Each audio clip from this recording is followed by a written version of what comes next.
Welcome to Chillin' 101. We hope this video helps. You start by confirming whether your Xbox One supports direct Bluetooth audio. Many models do not, so you need an adapter. Once you have a compatible USB Bluetooth dongle, plug it into the console's rear USB port.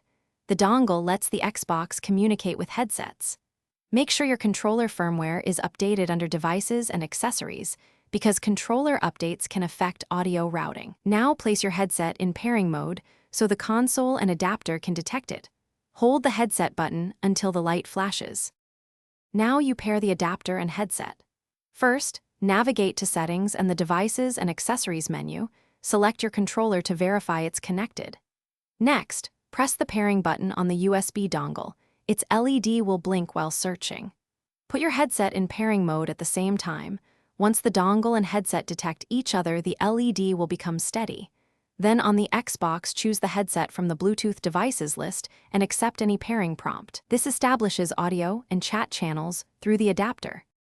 Finish by configuring audio output. Go to Settings, General Volume and Audio Output, and set Headset Chat Mixer and Headset Format to your preference. If you hear nothing, remove the device from Bluetooth, restart the console, and retry pairing because a reboot often clears conflicts. Make sure headset and dongle firmware are current. If pairing fails repeatedly, try another USB port or a powered USB hub. One key troubleshooting tip: if latency or dropouts persist, test the headset on another device. Thanks for watching. Consider subscribing if we helped you.